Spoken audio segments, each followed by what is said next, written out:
Zoom webinar is a single file door somehow in the electronic age. We're going to give everyone a moment to kind of flow in, and then we'll get started in a sec.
All right, I think people are still filtering in. I'm going to start with the opening, nonetheless. Got a lot of things to share today with the audience, and I want to make sure I don't cut in too much to the presenters' time because that's why everyone's actually here.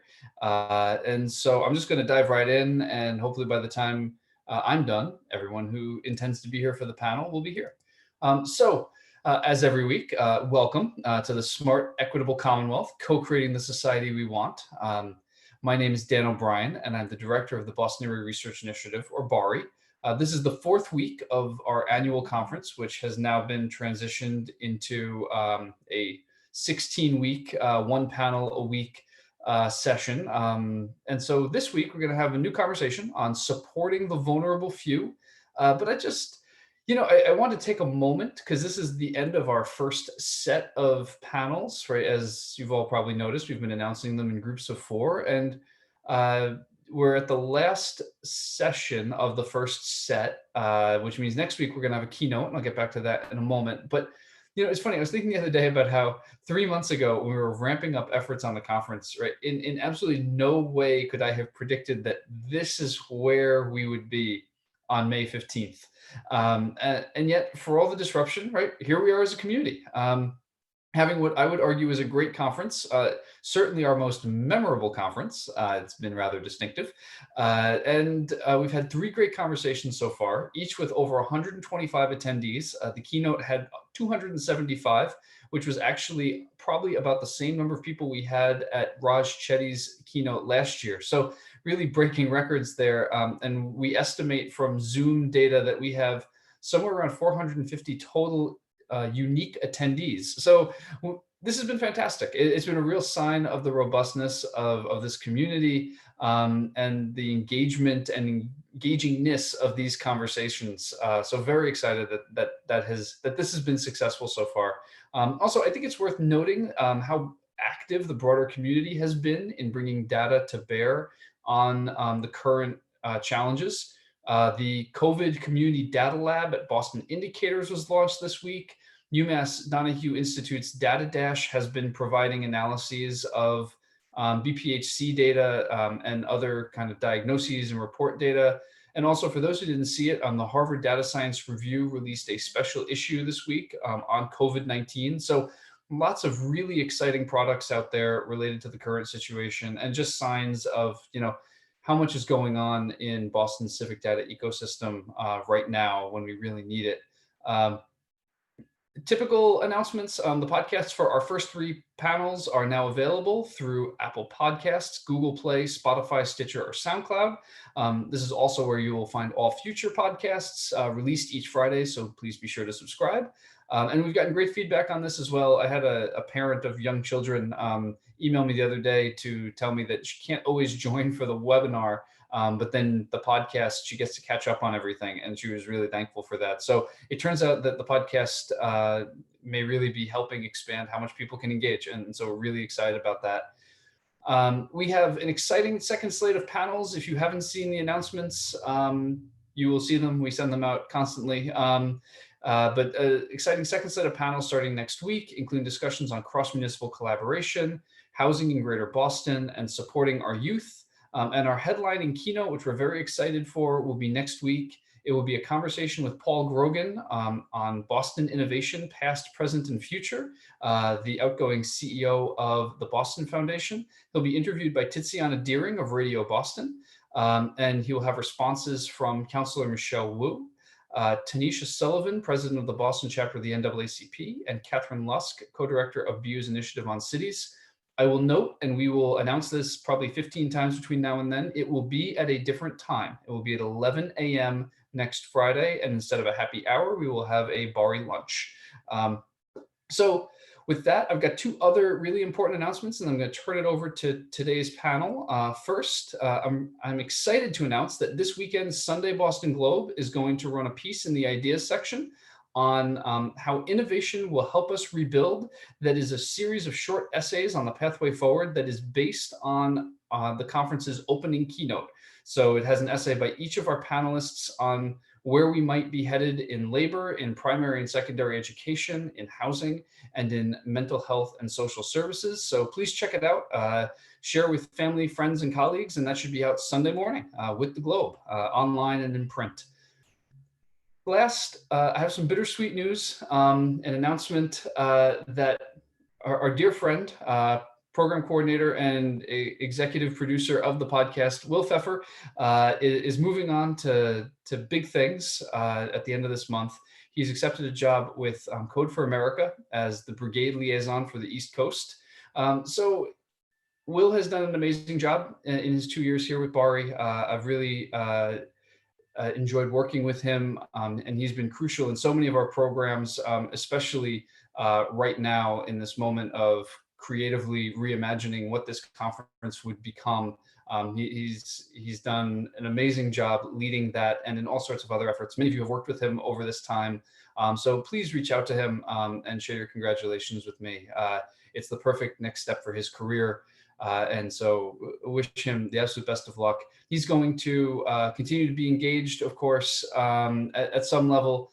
So he's not going too far. In fact, his job, the Code for Boston Brigade, is still going to be in his portfolio. So we'll often engage with him, I imagine. But it's a great new opportunity for him. On the other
Sorry for those technical difficulties, everyone. Dan will be back shortly.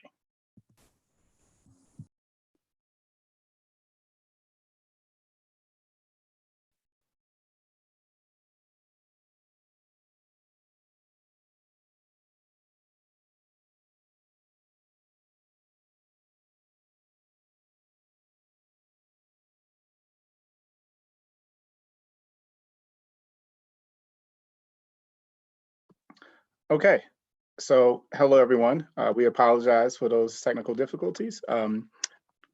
we're going to just move forward with our panel. So my name is Eric Esteves, and welcome to our panel today. This is week 4, and our topic today is supporting the vulnerable few. So we have 4 panelists today that are with me that I'll introduce each of them individually. And each of them will have about 5 to 8 minutes to share more in-depth information about their research and the data that they find. And then afterwards, we'll have a conversation pulling from the questions that you all are submitting. So I highly encourage you to submit questions to the Q&A section. And we'll go through, try to sort and arrange if you have specific questions for our panelists or for the group as a whole. And hopefully we'll have at least 15 to 20 minutes for questions. Again, this topic today is supporting the vulnerable few. Given our current times, you may question even that. Why is it not the vulnerable many? But you'll also notice that the topics range from public safety to homelessness to housing stability and health disparities and social determinants of health. So with that being said, I'll defer to our experts and I'll start with our first panelist. So going first, we have Darian Mather from the Boston Public Health Commission. Darian is an epidemiologist at the Boston Public Health Commission in the Infectious Disease Bureau. Her presentation will build on work presented at last year's BARI conference on the demographics and social determinants of health for Boston's LGBT population. Darian? You're on mute. Thank you, Eric. Habit of Zoom. So today I'll be talking about the health behaviors and health outcomes of lesbian, gay, bisexual, and transgender or LGBT adults in Boston, and presenting results from BPHC's Boston Behavioral Risk Factor Surveillance System. So I'll just pull up my slides.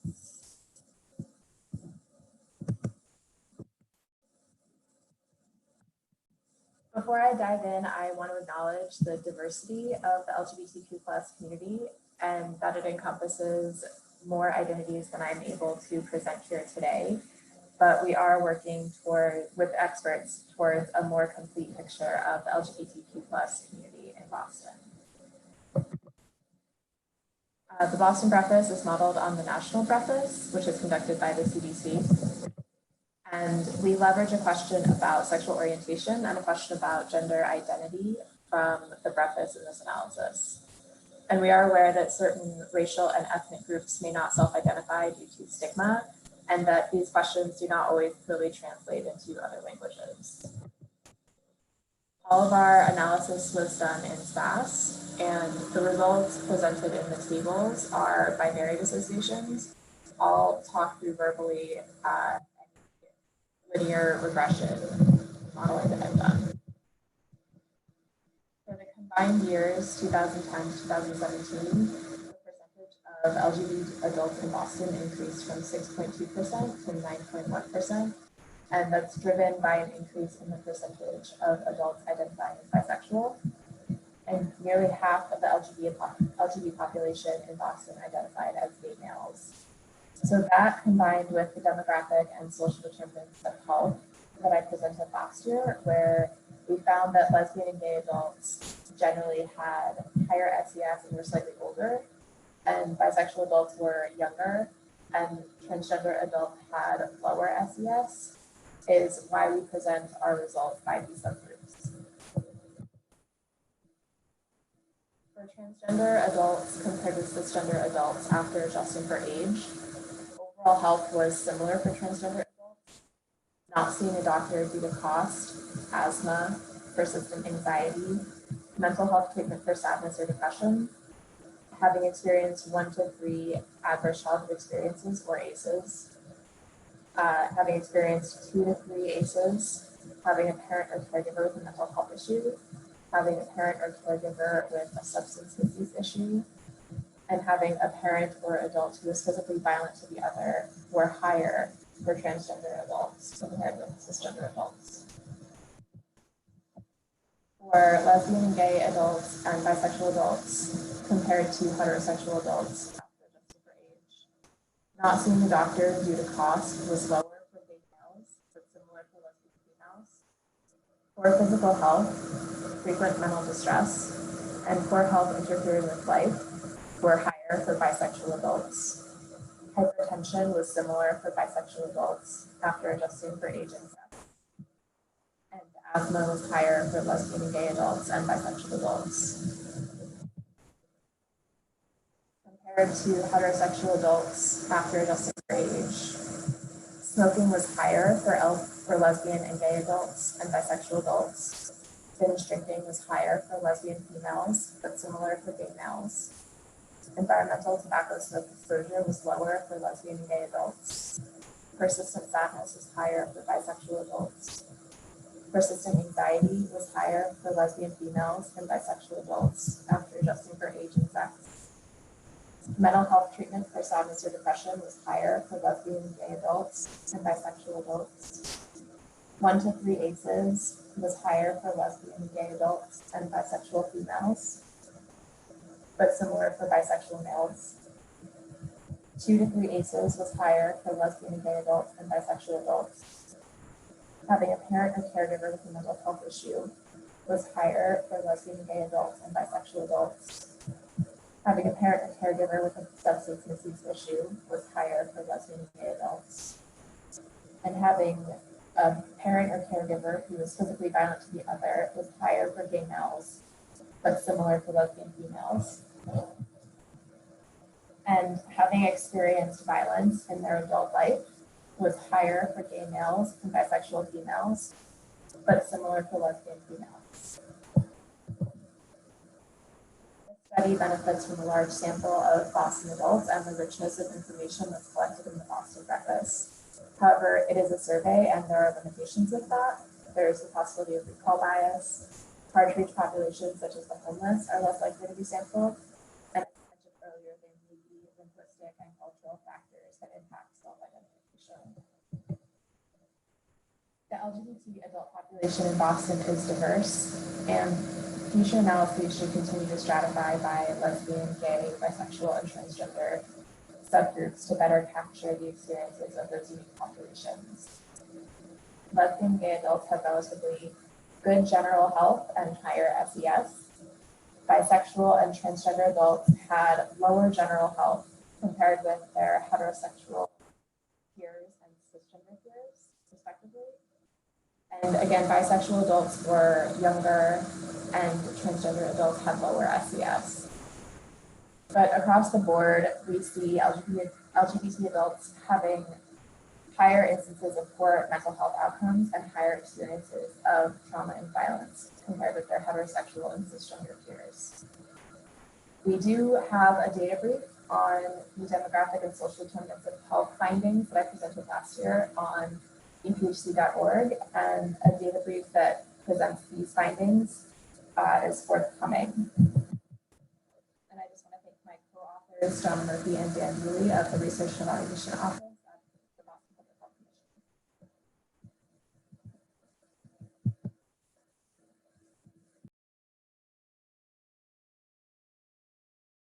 All right, thank you, Darian, for that. We appreciate you. So next up, we have our next panelist is Alina Van Es, also from the Boston Public Health Commission. Alina is also an epidemiologist. However, she works with the Homeless Services Bureau on data-related projects such as data analytics and program evaluation. Today, she will be presenting a study she did on the patterns of emergency shelter use by identifying different groups of individuals experiencing homelessness. Alina? Thank you, Eric, for the introduction. I'll start sharing my screen. Of course, I cannot find my screen right now. I am sorry.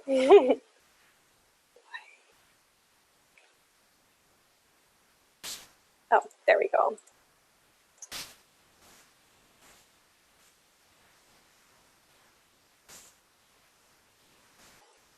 Can everyone see my screen okay?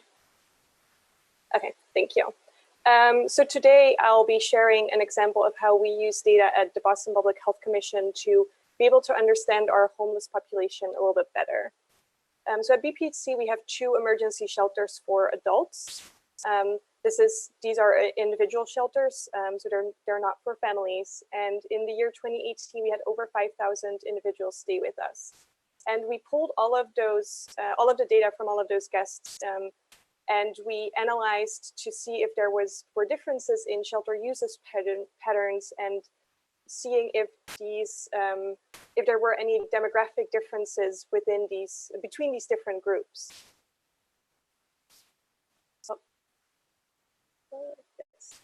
Oh, sorry, it's a little delayed. So we were able to identify 3 different groups, and we did this by using a clustering method, and we used 2 different measures to do this. So we use length of stay as a measure, and the number of episodes. So the length of stay is really just the number of days someone spends in shelter over a 3-year period. And the number of episodes means that someone will have 2 episodes if 2 consecutive stays are 30 days or more apart from each other. And what we saw is that our transitional group, or the group that stays in our shelter system for a fairly short period of time, is really our largest group. They make up 83% of our population. And then the 2 other groups, so our episodic and our long-term group, are very small groups. Our episodic group is a group that kind of circles in and out through our shelter system. So they have a lot more episodes compared to the transitional group. And then the long-term group really differentiates itself by having a lot of stays. So everyone in that group has more than 1 year that they spend in shelter, and their median length of stay is even 635 days over a 3-year period.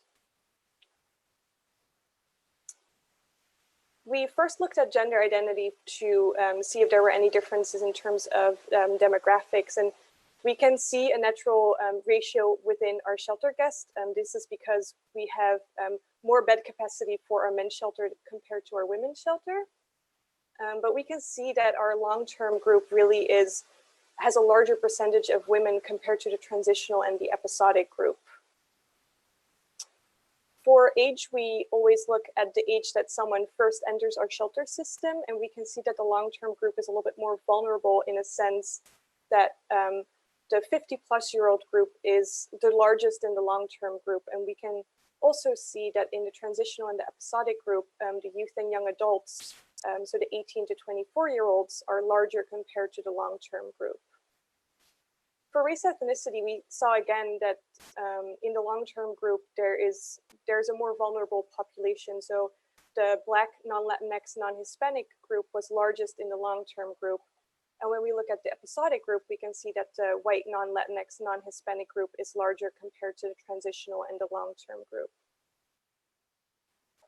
For disability status, in our surveys, we ask about 6 different disability status or disabling conditions. So we ask about physical disabilities, developmental disabilities, HIV, AIDS, chronic health conditions, substance misuse, and mental health problems. And if anyone answers yes to any of those disabling conditions, they are identified as having at least 1 disability. And we can see that overall in our whole population, there's a really high percentage of individuals with disabling conditions. However, we can see in our long-term and our episodic group that this is even higher. Our long-term group has the highest percentage for the subcategories of chronic health conditions, HIV, AIDS, mental health problems, and physical disabilities. And our episodic group has the largest percentages in the substance misuse and the developmental disabilities. If you look at our transitional group, even though they have the lowest percentage, there still is a very large percentage that has a disabling condition, but even across all of the unique subgroups, they have the lowest percentage for each of those. So with this research, we can really see that there are differences between the 3 different groups, and that there might be a need for different approaches for the different types of homelessness that we identified. So for example, with the transitional group, it doesn't mean that even though they already stay in shelter for a shorter period of time, that we shouldn't be targeting resources to this specific group. But this really means that we can target specific things from preventing them from entering homelessness, for example. And obviously for the episodic group, we want to make sure that they do not repeatedly enter our shelter system. And similar for the long-term group, we don't want people spending so much time in our emergency shelters because that's obviously, as you could see, that those were the more vulnerable population. A few things that we want to be doing in future research is that we want to see if we can identify upfront or if there's any factors really associated with being able to identify when someone enters the door to see what type of homelessness this person is going to present with, and being able to see if we can do specific resources from the start. We also want to do this study again at the end of the year to get a fair length of stay exposure, since we do this based on a 3-year period. And also our data is only from 2 emergency shelters within the city, and we have almost half of the city's bed capacity. So it would be a very interesting thing to see if there's a similar pattern across the whole city. So with that, I want to round up and give it back to Eric. Thank you. Well, thank you very much, Helena. We appreciate that as well. Next up, our third panelist is Devashri Salvi from Economic Mobility Pathways. Devashri is the Director of Program Monitoring and Evaluation at Economic Mobility Pathways, or empath, which is a Boston-based nonprofit with a mission to disrupt the cycle of poverty. Dev has worked in public health research since 2012 and is passionate about programs that help people improve their social, economic, and physical environments. At empath, she is a part of the research and evaluation team, which strives to generate new knowledge about what works in breaking the poverty cycle, as well as continuous improvement of their 11 programs. Today, she will be talking to us about their work in helping families move out of the emergency shelters with greater stability. Dev? Thank you, Eric. So I'm sharing my screen. And yeah, before I dive in, I want to acknowledge that the work I'm presenting has been a product of pure teamwork. And I want to thank my team, Tom Miller, Charlie Homer, and Ashley Winning for working with me on this.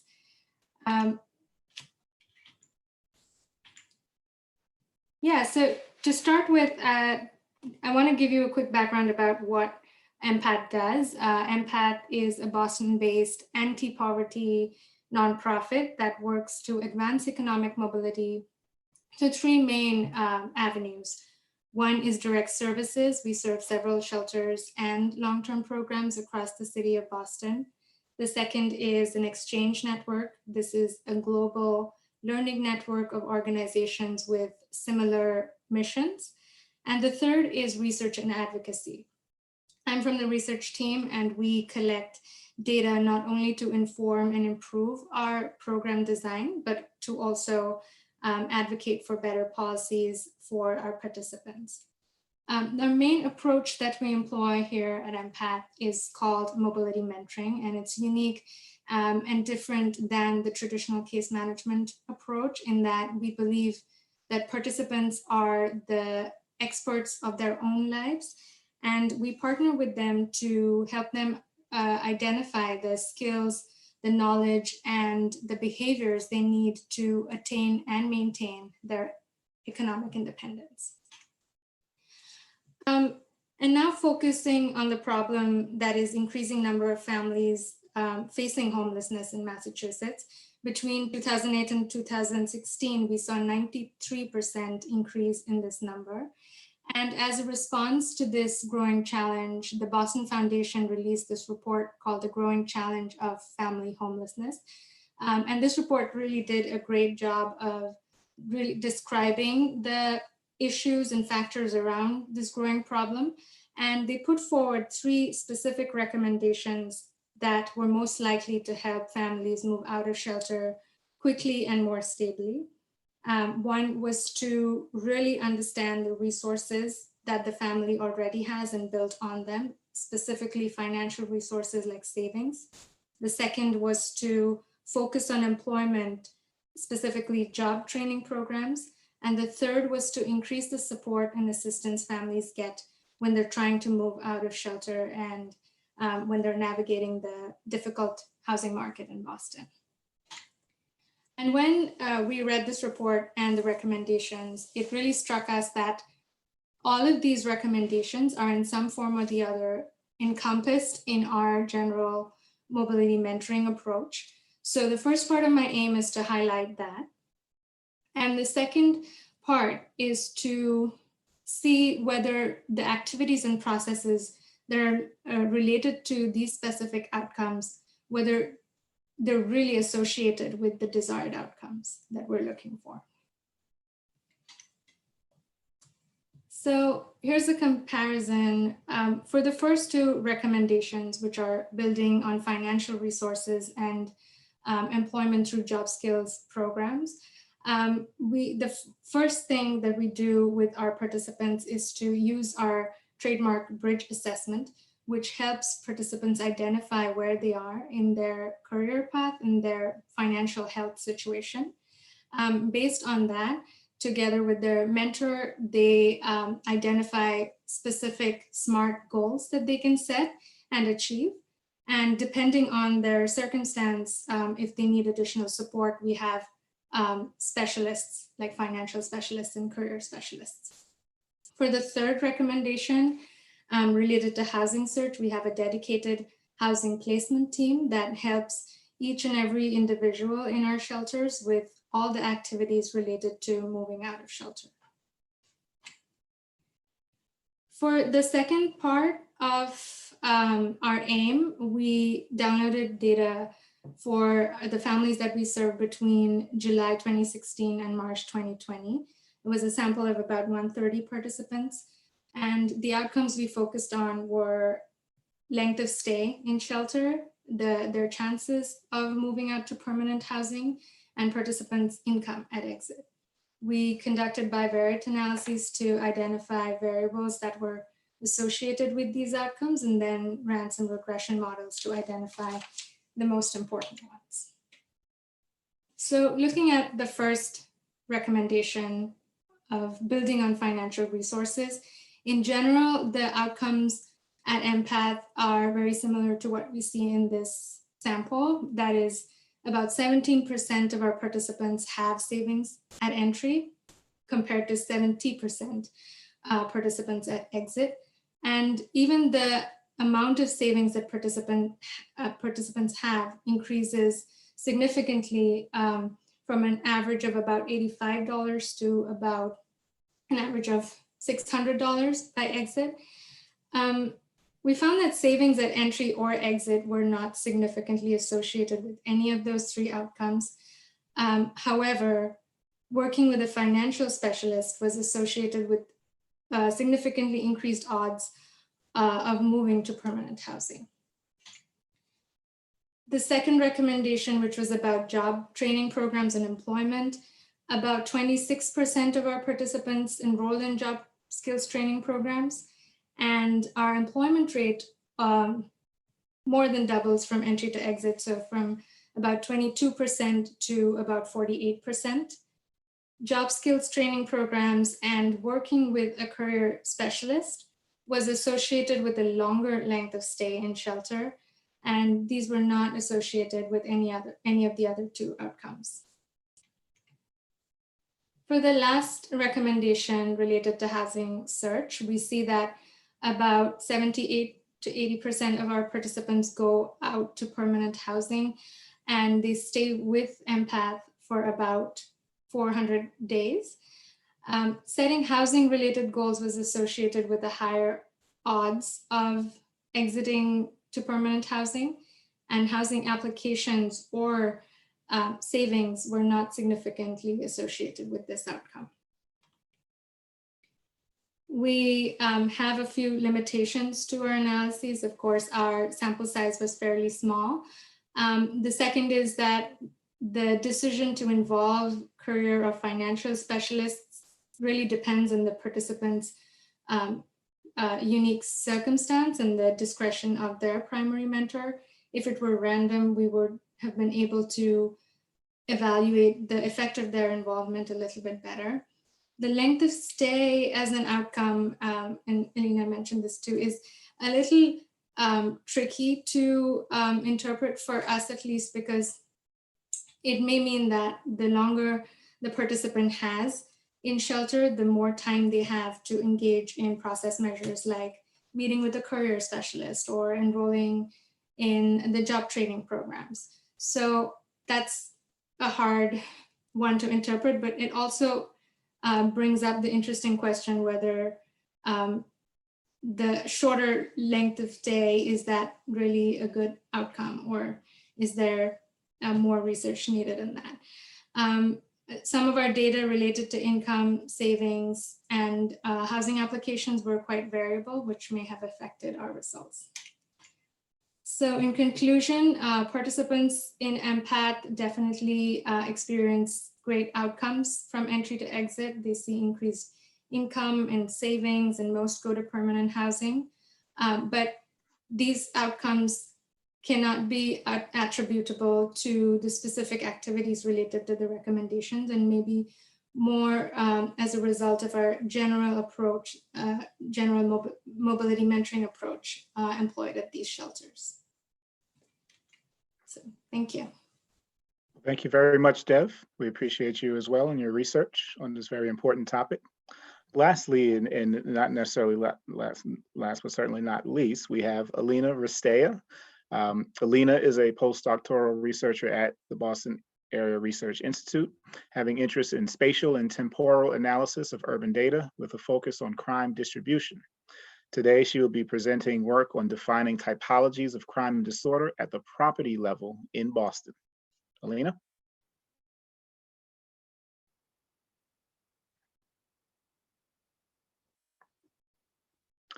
Alina, you are on mute still.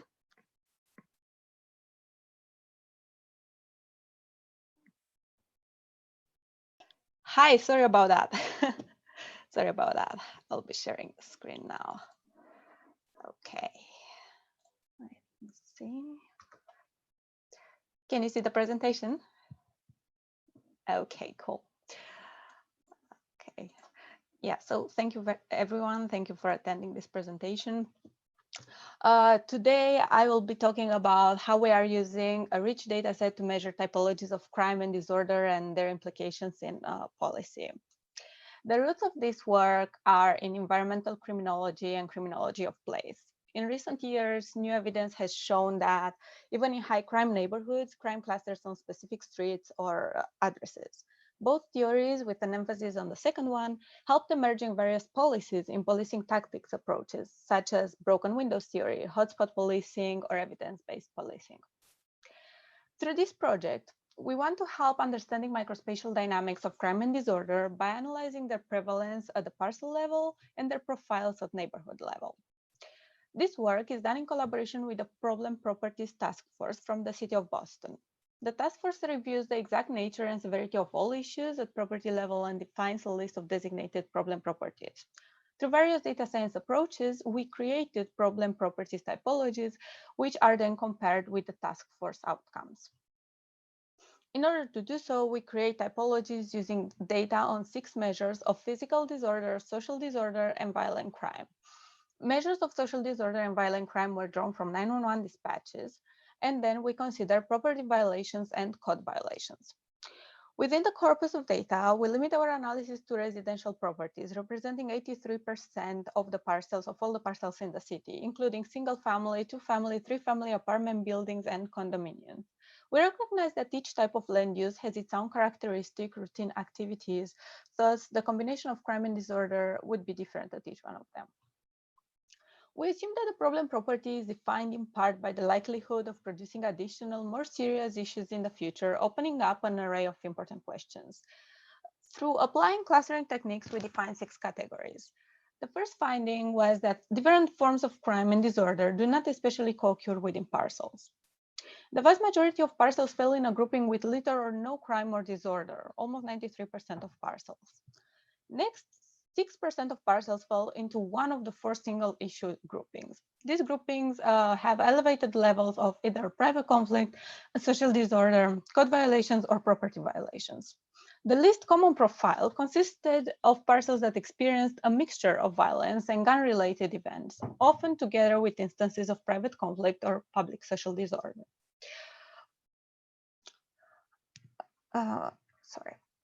Where do we find low and high concentrations of these typologies in the city?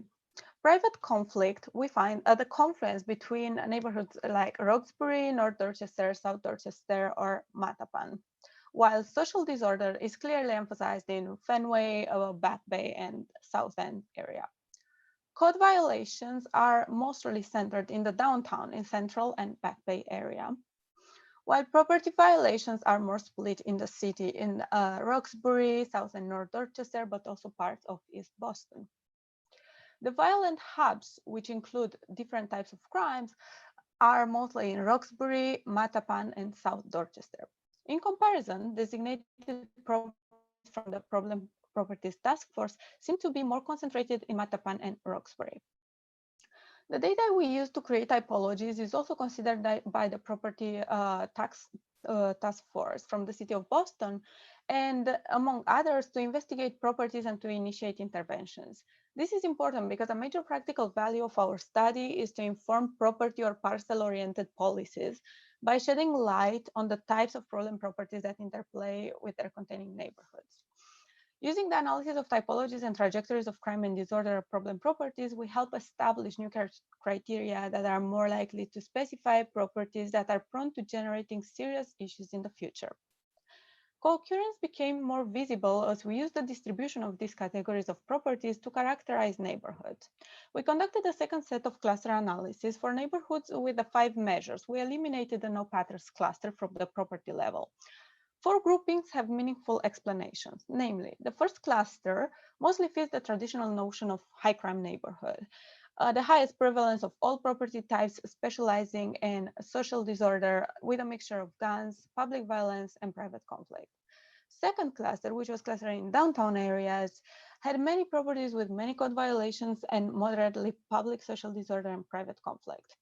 Third, moderately elevated frequencies of every type of problematic parcels. And fourth, the last cluster is specialized in properties with many instances of private conflict. We run analysis of variance, ANOVA test, with the crime and disorder rates as dependent variables, and the cluster results as independent. The results are showing the cluster categories are always statistically significant in the models. Highest R squared for property violations and private conflict. On additional tests, we included also geography in the clustering, and for elements such as property violations, the models could not be over the non-geographical clustering because there is no clear geographical pattern in this disorder type of conduct. Different types of properties may require different types of interventions. For example, a property with large amounts of physical disorder might require a different form of support and enforcement than one with large amounts of social disorder or violence. We see that the combination of types of problematic properties have provided a new perspective for categorizing the neighborhoods. For example, distinguishing between traditional disadvantaged high crime neighborhoods and downtown areas with various types of disorder. However, the distribution of problematic properties parcels only moderately explain the cross-neighborhood variations in the levels of physical disorder, social disorder, and violent crime. Nor did they explain the correlations between all these variables with the exception of code violations. All these results can help building upon policing tactics based on criminology of place, as mentioned at the beginning of this presentation. So neighborhoods are not only a function of their problem properties. There is some underlying tendency towards certain patterns of crime that characterizes the neighborhood. So when should law enforcement focus on them and not on parcels? Another important mention, bringing more qualitative approach, is on vulnerable landlords, which can be more prone to get into this situation. What about changes in landlord? Will the property still be a problem property? Is crime changing after buying the problematic place? This leads us to the next question. What about people living at a problem property? Do the residents adjust their behavior by the request of the property owner? And lastly, regarding the coronavirus disruptions, we know that this situation is putting economic and personal strain on individuals and families across the city, including both tenants and landlords. We need to see if this means more of certain types of problem properties or whether all types of issues will be antagonized at this time. Thank you. Thank you very much, Alina, and our other three panelists. So what we'll do now is we have a couple good 15 minutes remaining for question and answers. So we have a couple of quite specific questions. So I'll get to those first, and maybe we can get a kind of a quick answer from those two panelists. Then I have a more general question as well. So I'll start off. We have a question for Darian. The question is, does the system have any data on satisfaction with and/or cultural competency of the access to care? It does not. All right, well, that was the quickest answer. That was a short answer, but unfortunately it Thank does you. not. Thank you very much. It does not. All right, and now a question for Ailina. Ailina, where does your data come from? Is it gathered by your team? If not, how do you select which data source to use? Does the data include information across multiple years? So yeah, our data really comes from our two shelters. So whenever a guest first comes through the doors, we have a little survey of information collection that goes into our homeless management information system. This is also required by the US Department of Housing and Urban Development, that we collect all this information. So it's their name, obviously, basic demographics. We even collect some social determinants of health information. Usually we only do this when a shelter guest, first comes to shelter, and then we try to update it on an annual basis, this information. And we have information from a whole, like a really long time. However, for this, the research that I showed today, we only used data from 2018. Okay, thank you. For Dev, I had a follow-up question for you. So it seemed, my interpretation is you seem to be saying in one of your slides that although having savings and even growing your savings didn't matter upon either entering or exiting the shelter, access and working with a financial specialist did matter. And then then there was another slide that mentioned kind of workforce training and job skills training meant you stayed longer, but it also was paired with kind of like a career counselor. So in what ways does it matter, the content of that career counselor or financial specialist matter? Yeah, that's a good question, Eric, and thank you for asking that. So like I mentioned, it really depends on the participant's mentor to involve the career specialist or financial specialist. So if they find that the participant is facing significant challenges that are sort of beyond their area of expertise, then they call upon these specialists. For your first question about the financial specialists, what we hypothesize, and we haven't tested this out yet, is that financial specialists help participants in activities like, organizing their debts, paying down debts, building on savings, improving their credit score. So what it probably does is like put the participants in a better financial health that is more attractive to landlords when they're trying to move out of shelter. So that may be sort of the reason why that's associated with increased chances of going to permanent housing. And okay. Yeah. You were going to add on? I'm sorry, what your second question was about career specialists? Well, it was just connected to, is there any study of the training that those specialists and counselors get so that there's a common foundation of competency that they have that they're then passing on? Yeah, so all of our mentors are trained in our basic approach, that is mobility mentoring, and that has competencies like, they learn how to motivational interviewing, strength-based, trauma-informed coaching, to have unconditional positive regard for the participants. So that's like the basic training that all of our mentors get. And they do have specific qualifications that we require and trainings beyond that for their specific area of expertise. Like the financial specialist will go through special training regarding credit scores and all related to that. Okay, thank you very much. Alina, I had a follow-up question for you. So you referenced broken windows kind of theory in when you introduce your topic.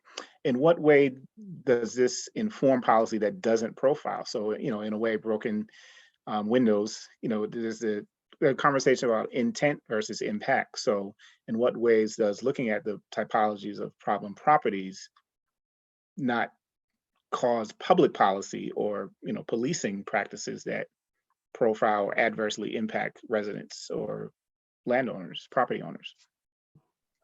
Yeah, thank you for the question. So about broken windows theory, I also have to mention that is very conflicting theory. Some researchers agree with it, some researchers do not agree.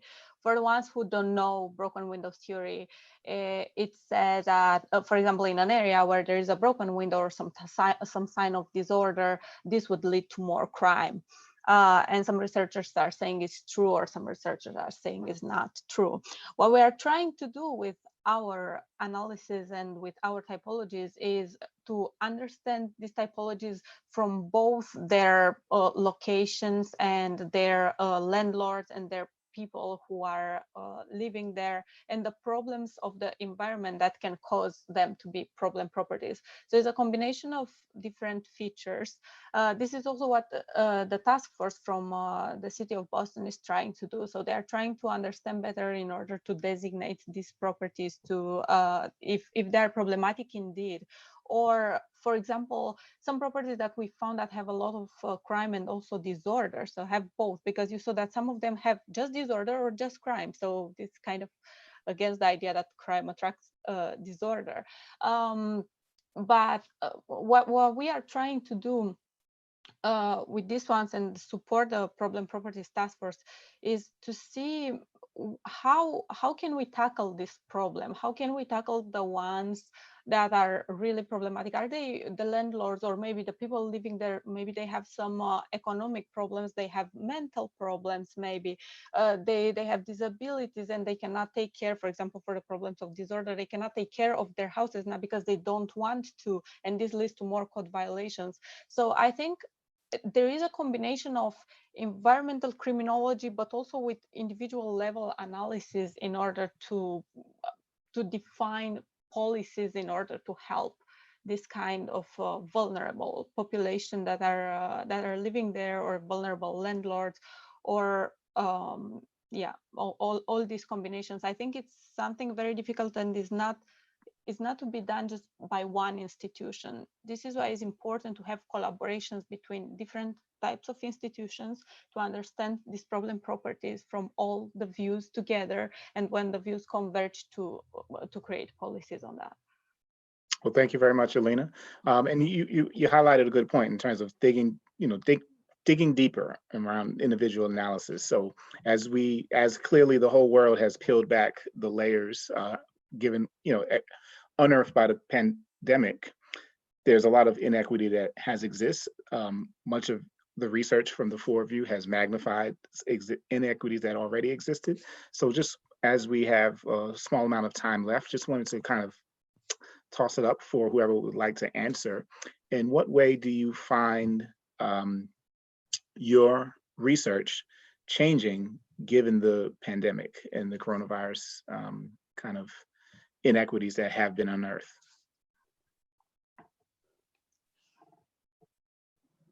For whoever would like to volunteer. Have you already started doing different types of research given what's going on, or are you thinking about new ways of looking at data and the issues that you're specifically focused on in your research?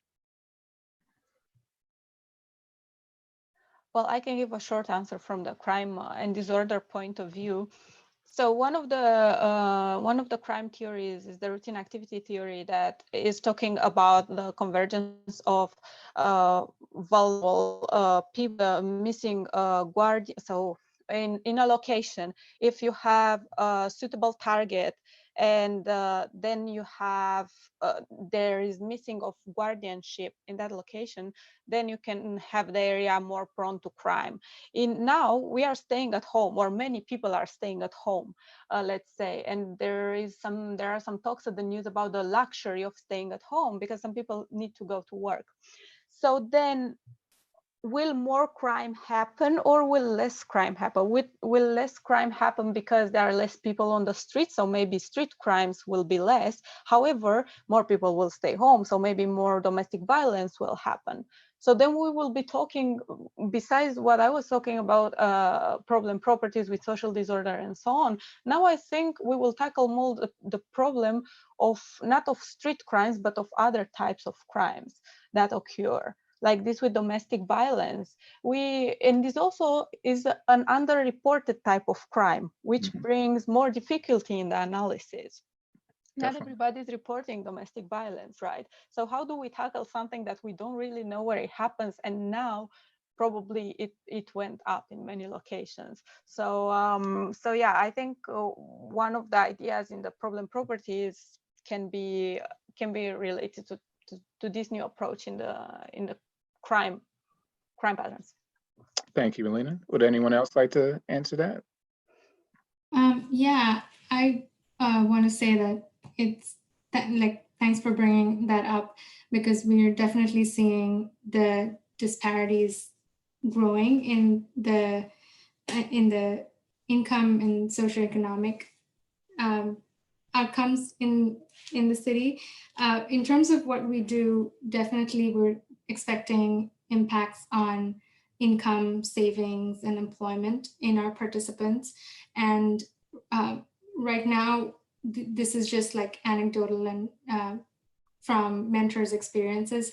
So we've started collecting data every month on the possible impacts that our participants are facing. So in a couple of months, we'll know what are the main impacts that our participants are facing, and then we can strategize about how to best help them.